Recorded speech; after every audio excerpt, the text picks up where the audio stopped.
शुभ प्रभात बच्चों। आज की इस हिंदी की कक्षा में सरोज शर्मा की तरफ से आप सभी को शुभकामनाएं। आज का हमारा हिंदी का पाठ 2 अंधेरे का डर। ये एक कहानी के रूप में है बच्चों। पाठ आरंभ करने से पहले हमें तो ये जानना जरूरी है कि डर क्या होता है, डर क्यों होता है, उचित डर, अनुचित डर, प्रगति बाधक डर और डर का निवारण। तो हम सबसे पहले चलते हैं, डर क्या है।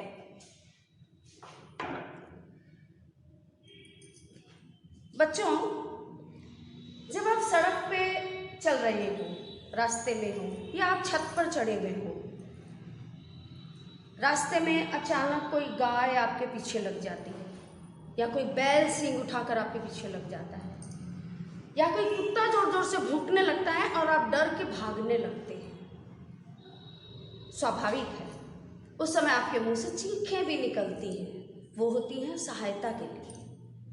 वो जो डर है, वो डर होना स्वाभाविक है, वो वाजिब है आपका डर, क्योंकि उसमें नुकसान होने का खतरा होता है।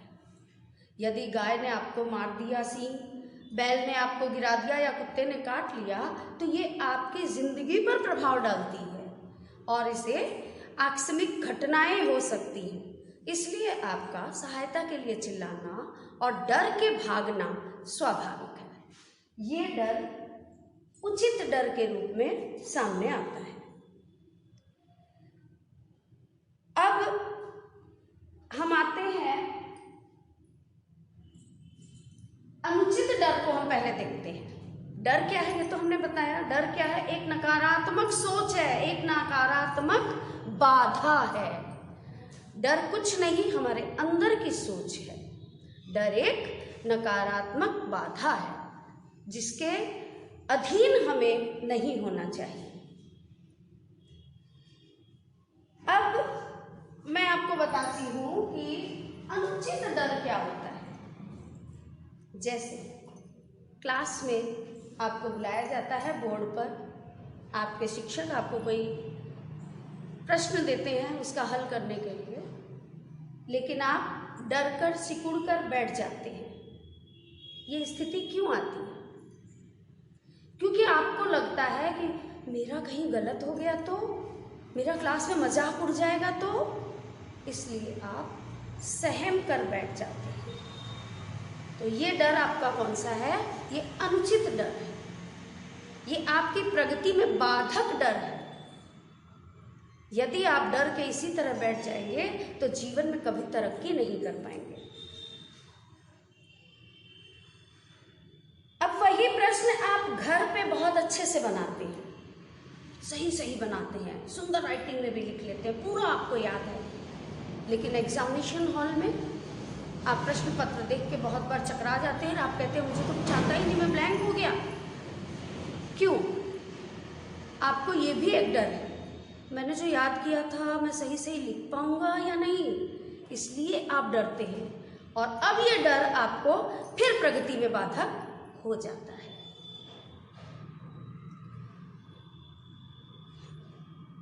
मगर परीक्षा में वही प्रश्न पत्र करने में आपको डर लगता है। जानते हो बच्चों, जो डर हमें जीने नहीं देता, जो डर हमें जीने नहीं देता, उसे बाहर निकाल देना बहुत जरूरी है। अब मैं एक उदाहरण देती हूँ। आप साइकिल चलाना सीखना चाहते हैं। जब अपने से बड़ों को आप साइकिल चलाते देखते हैं तो आप मम्मी पापा से जिद करते हैं, मुझे भी साइकिल ला के दो, मैं भी साइकिल चलाऊंगा। फिर आपको साइकिल मिल जाती है और आप जब चलाने के लिए तैयार होते हैं तो सबसे पहली बात आपके अभिभावक की तरफ से आती है, देखो संभल के। फिर दूसरी बात आती है, चोट न लग जाए, किसी से भीड़ मत जाना। जैसे प्रश्न एक एक ईंट की तरह आपके सामने डर की दीवार खड़ी कर देती है और आप उस डर के पीछे दुबक कर बैठ जाते हैं। परंतु क्या इस तरह बैठ जाने से आप कभी भी साइकिल चलाना सीख सकते हैं? नहीं ना, नहीं, कभी नहीं। पिछले पाठ में भी हमने आपसे साहस और हिम्मत के बारे में बात की थी। आपको बताया था साहस और हिम्मत से सभी काम सुचारू रूप से हो जाते हैं। आप हिम्मत करके सवालों के ईंटों की दीवार को तोड़कर गिरे, पड़े, ठोकरे लगी, परंतु आपका साहस आपका साथ नहीं छोड़ा, आपकी हिम्मत आपका साथ नहीं छोड़ी और परिणाम स्वरूप आप साइकिल चलाना सीख गए। क्यों? आपने साइकिल चलाना कैसे सीखा? क्योंकि आपने अपने डर पर काबू पा लिया, अपने डर को नियंत्रण में ले लिया। इसीलिए कहा जाता है कि डर से डर कर उसकी दीवार के पीछे मत बैठो, उसका मुकाबला करो। एक बार डर लगेगा, फिर हमारा डर हमेशा के लिए खत्म हो जाएगा। वही इसके विपरीत, जहां डर को आपने काबू कर लिया, लेकिन वही इसके विपरीत आप यदि हिम्मत नहीं करते, आप हिम्मत हार जाते, तो आप जीवन के प्रगति पथ पर खड़े रह जाते, आगे बढ़ना मुश्किल हो जाता तथा हम अपने बहुत से महत्वपूर्ण क्षण खो देते हैं इस डर के कारण। बच्चों, कहा भी गया है, हिम्मत अगर साज है, हिम्मत अगर साज है तो साहस उसका गीत है। हिम्मत अगर साज है तो साहस उसका गीत है। डर के थम न जाना बच्चों, क्योंकि डर के आगे ही जीत है। तो बच्चों, अब हम अपना पाठ आरंभ करते हैं। इसकी सबसे पहले हम लोग रीडिंग लगाएंगे। पहले हम रीडिंग लगाते हैं। जिन बच्चों के पास बुक्स हैं वो अपनी बुक ओपन करें, पेज नंबर 16 यानी 16, पाठ 2 अंधेरे का डर। और जिनके पास नहीं है वो भी चिंता ना करें, मैं लाइनें पढ़ रही हूं, आप उसे ध्यान से सुनिए। अंधेरे का डर। जैसे ही भय आपके करीब आए, उस पर आक्रमण कर उसे नष्ट कर दीजिए। किसने कहा है? यह चाणक्य नीति है। लगभग सभी अनूप को एक स्मार्ट बच्चा मानते थे। वह ऐसा था भी, पढ़ाई में होशियार, खेलों में बेहतर और हाजिर जवाब। पर अनूप का एक रहस्य था, उसे अंधेरे कमरे से बहुत डर लगता था। डर भी इतना कि अंधेरे कमरे में अकेले जाने की बात तो छोड़िए, मध्यम रोशनी से भी उसे घबराहट होने लगती थी। अब बच्चों, अनूप नाम का ये बच्चा बड़ा ही स्मार्ट था, सब चीज में आगे, पढ़ाई में, लिखाई में, खेल में, कूद में। लेकिन उसके मन में भी एक छोटा सा डर पनपा हुआ था, और वो डर कोई खास डर नहीं था, उसे अंधेरे से डर लगता था। वो अपने माता पिता और अपनी बहन के साथ घर में रहता था, लेकिन फिर भी वो अपने कमरे में न सो करके अपनी बहन के कमरे में भाग आता और एक बड़ा सा बल्ब जला लेता था। लोग तो नाइट लैंप एक मध्यम रोशनी जलाते हैं ना, लेकिन वो उसको उस लाइट में भी डर लगता था, इसलिए वो बड़ा सा बल्ब जला के सोता था। पापा मम्मी के बेडरूम और कुमकुम के कमरे के बीच अनूप का सुंदर हवादार कमरा था। फिर भी रात को सोने के लिए वह कुमकुम के कमरे में घुस आता था। कुमकुम को भैया से बड़ी चिढ़ होती, क्योंकि अनूप सारी रात एक बड़ा सा नाइट लैंप की तरह जला के रखता था।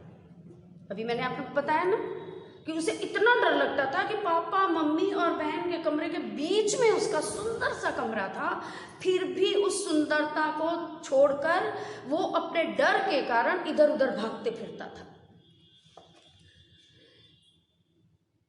अनूप को भी अपनी इस कमजोरी पर बौखलाहट होती थी। वह खुद समझ नहीं पाता था कि अंधेरे में ऐसा क्या है जिसका उसे डर लगा रहता है। बच्चों, जो भी व्यक्ति डरता है उसे खुद मालूम होता है कि ये चीज गलत है, लेकिन उस डर के ऊपर वो हावी नहीं हो पाता और उस डर के तहत दबता चला जाता है। जैसा कि मैंने कहा कि डर की दीवार उसके चारों तरफ खड़ी हो जाती है और उसे हिम्मत जुटाने की भी हिम्मत नहीं होती। इसलिए सारे गुणों के साथ यदि एक अवगुण आ जाता है तो वो उस पर हावी हो गया है। जैसे एक मछली पूरे तालाब को गंदा कर देती है, वैसे एक अवगुण मनुष्य के पूरे चरित्र को भी घेरे में ले लेता है। अब इतना स्मार्ट, इतना पढ़ने में अच्छा, इतना हंसमुख लड़का, लेकिन एक डर को लेकर के वो कहीं न कहीं अपने सुनहरे क्षणों को खो देता है। एक दोपहर क्लास टीचर कक्षा में आई और मेज पर ही बैठ गई। बिना बताए बच्चे जान गए कि आज कुछ खास बात है। एक रेडियो जॉकी के अंदाज में हवा में हाथ लहराकर टीचर ने घोषणा की कि हम लोग पिकनिक पर जा रहे हैं। पिकनिक के नाम से आप सबके चेहरे पे मुस्कुराहट आ गई है। अब क्या था कि अनूप क्लास में गया। क्लास में उनकी जो शिक्षिका थी वो आई। क्योंकि बच्चे रोज जिसको फॉलो करते हैं, जिसे देखते हैं, तो उनके हाव भाव से बच्चे समझ जाते हैं कि आज कुछ नया है या टीचर का मूड खराब है या बहुत अच्छा है। तो जैसे ही टीचर क्लास में आई और वो आकर के डेस्क पर ही बैठ गए और बच्चों की खुशी को निकालने के लिए उन्होंने अपना हाथ हवा में लहराया और कहा कि बच्चों, तो बच्चे खुश हो गए कि जरूर आज कोई बहुत अच्छी बात मैडम सुनाने आई हैं।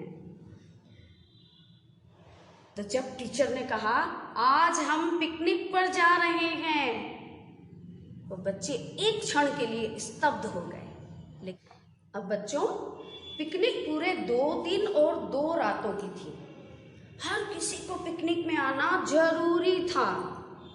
बच्चे तो खुशी से उछल पड़े, किलकारियां भरने लगे और मारे उत्तेजना के मेज थपथपाने लगे। इधर अनूप के पेट में मारे डर के मरोड़े उठने लगे। 2 दिन तो ठीक है, घर से दूर एक रात भी वह कैसे निकाल पाएगा। तो बच्चों, आज के लिए हमारा ये लेसन अंधेरे का डर की रीडिंग हम यहीं समाप्त करते हैं, क्योंकि हमें ये पता तो करना होगा कि आखिर अनूप ये दो दिन और रात कैसे निकाल पाएगा। हम अनूप से पूछते हैं और फिर कल मिलते हैं। धन्यवाद। Good morning children. कल हम जो पाठ पढ़ रहे थे, पाठ 2 अंधेरे का डर, उसी को हम क्रम से आगे बढ़ाएंगे। कल तक हमने पढ़ा था कि अनूप पिकनिक की बात सुन करके थोड़ा तकलीफ में आ गया था और बाकी बच्चे उछल पड़े थे। अब अनूप तकलीफ में क्यों आया? उसे क्योंकि घर से दूर रात भर वो कैसे रहेगा यही सोचता रहा। अब वो सोचकर एक प्लान बनाकर आया है। हम आगे बढ़ते हैं। अनूप बड़ी दुविधा में था। रात को खाने की मेज पर अनूप का लटका हुआ मुंह देखकर पापा जी ने उसका कारण पूछा। पिकनिक के बाद के साथ बिना रुके अनूप ने यह भी बता दिया कि 2 दिनों तक मटर गश्ती करने के स्थान पर वह घर पर रहकर पढ़ाई करना चाहता है। इसलिए पापा उसके लिए डॉक्टर के प्रमाण पत्र की व्यवस्था कर दी। पापा सब जानते थे कि पिकनिक छोड़कर अनूप को पढ़ाई क्यों सूझ रही है। उन्होंने कड़े शब्दों में कह दिया कि अनूप को जाना ही होगा। अनूप सोचने लगा, जंगल के अंधेरे में जो होगा सो होगा, सहपाठियों के सामने पोल खुल जाएगी सो अलग। बच्चों बड़ा स्मार्ट बना फिरता था। आखिर पिकनिक का दिन आ पहुंचा। बच्चे खुशी खुशी बस में सवार हुए। बच्चे खुशी खुशी बस में सवार हो गए। गाते हंसते शोर मचाते सब चल पड़े। अनूप अपनी सीट पर सहमा दुबका बैठा रहा। झमझमा फॉल्स पहुंचकर उसने देखा कि जंगल के बीच में खुले हिस्से में 30-35 छोटे छोटे तंबू लगे हैं। यहीं उन सबको रहना और सोना था। टीचर ने बताया कि हर तंबू में 2 बच्चे रहेंगे, अपना अपना साथी चुन लो। इस बार अनूप के सामने कोई दुविधा नहीं थी। उसने लपक कर नाहर को जा पकड़ा। सच में उसका नाम अजीत था और वह स्कूल का जूडो चैंपियन था। अनूप का साथी बनने के लिए नाहर ने हाँ तो कह दिया, लेकिन उसके चेहरे पर भी परेशानी के भाव थे। अनूप खुश था कि जूडो चैंपियन के साथ रहते अंधेरे से निकलकर कोई उसका कुछ नहीं बिगाड़ सकता। रात ठंडी थी। खाना खाने के बाद दोस्तों की हंसी ठिठोली में शामिल हुए बिना ही अनूप और नाहर बिस्तर में आ दुबके। अनूप इंतजार करता रहा कि नाहर अब रोशनी बंद करेगा, तब रोशनी बंद करेगा। तभी एक खरखरी फुसफुसाहट से अनूप चौंक उठा। फिर उसे ध्यान में आया कि नाहर उससे कुछ पूछ रहा है। क्या तुम्हें अंधेरे से डर लगता है? अनूप को अपना भेद खुलता सा लगा। अरे वह ये क्या देख रहा था? वह नाहर खुद थर-थर कांप रहा था। नाहर ने बताया कि उसे अंधेरे से बहुत डर लगता है और एक आश्चर्य की बात हुई। अनूप ने खुद को यह कहते सुना कि अंधेरे से क्या डरना। अब वह स्लीपिंग बैग पर पैर परे हटाकर उठ बैठा। यह तो अद्भुत था। अनूप को अपने आप पर विश्वास नहीं हो रहा था कि उसने नाहर को थपथपा कर कहा, दोस्त तुम तो एकदम डरपोक निकले। डरो मत, मैं तुम्हारे साथ हूं। तुम मेरा हाथ थाम लो और बेफिक्र होकर सो जाओ। अनूप का हाथ थाम कर नाहर निश्चिंत हो गया। लेकिन तुम मुस्कुरा क्यों रहे हो? कहीं यह सब बात सबको बता तो नहीं दोगे? नाहर ने पूछा। तुम्हारी यह हालत देखकर मुझे ऐसा ही एक पागल लड़का याद आ गया। अनूप ने दूर अंधेरे में ताकते हुए कहा। लेकिन वह पुरानी बात है। अब इस कहानी का जीवन मूल्य क्या है? हमें अपना जीवन निडर होकर जीना चाहिए। डर की वजह से हम जीवन के कई महत्वपूर्ण अवसर खो देते हैं। तो बच्चों, ये थी हमारी इस कहानी की रीडिंग करने का तरीका। अब हम ये बताएंगे कि बच्चों, जब वो अनूप जंगल में जाने का लिए उसको पता चला तब वो डर गया, क्योंकि जैसा कि आप जानते हैं कि उसको तो डर ही तो उसका एक अवगुण था। आज जब उसने देखा कि इस खुले मैदान में इन तंबुओं में 2-2 व्यक्ति को रहना होगा और टीचर ने यह भी कह दिया कि आप अपना पार्टनर ढूंढ लो। अब वो सोचने लगा कि मैं किसको लूं? यदि मैं किसी को लेता हूं तो मेरा भेद खुल जाता है। तभी उसकी नजर नाहर पे पड़ी, जिसका असली नाम अजीत था। वो स्कूल का जूडो चैंपियन था। उसने सोचा, ये तो जूडो चैंपियन है, इसके साथ यदि मैं तंबू में रहूंगा तो मुझे किसी बात का डर नहीं है। उसने अपना पार्टनर चुन लिया नाहर को। नाहर भी हाँ तो कर दिया, लेकिन अनूप की तरह उसके अंदर का डर जग जाहिर नहीं था, क्योंकि वो तो चैंपियन था, सबकी नज़रों में महान था। लेकिन आज जब उसे अनूप के साथ रहना पड़ रहा है तो उसे डर लगने लगा कि आज मेरा भेद खुल जाएगा। जब सब लोग खा पी करके मस्ती करने लगे, अनूप और नाहर दोनों ही तो डरपोक थे। वो अपने तंबू में जाकर चुपचाप बैठ गए, क्योंकि अंधेरा होने लगा था। अब न तो अनूप नाहर को बताता है और न नाहर अनूप को बताता है। अब दोनों ही अपने अपने डर को एक दूसरे से साझा नहीं करते। तो बच्चों, जब तक आप अपनी कमियों को किसी से साझा नहीं करोगे तो उसका कोई उपाय या कोई निवारण नहीं मिल सकता। अब इनकी स्थिति देखिए, दोनों तंबू में अपने स्लीपिंग बैग के पास दुबके पड़े हैं और बाहर सब लोग मस्ती कर रहे हैं।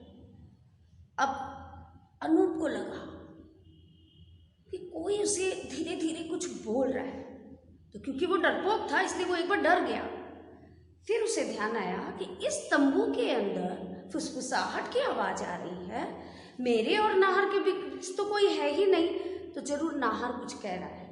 जब उसने ध्यान लगाया तो उसे उसका जो शक था वो बिल्कुल सही था। नाहर उससे धीरे धीरे कह रहा था, भाई तुझे अंधेरे में डर तो नहीं लगता है? अब चौंकने की बारी अनूप की थी। अनूप चौंका कि मैं तो खामखा ही डर के अपने आप को ही सोच रहा था कि मैं ही डरपोक हूँ, नाहर चैंपियन है, इसके साथ रह के मैं सुरक्षित हूँ। लेकिन यहाँ तो उल्टा ही हो गया।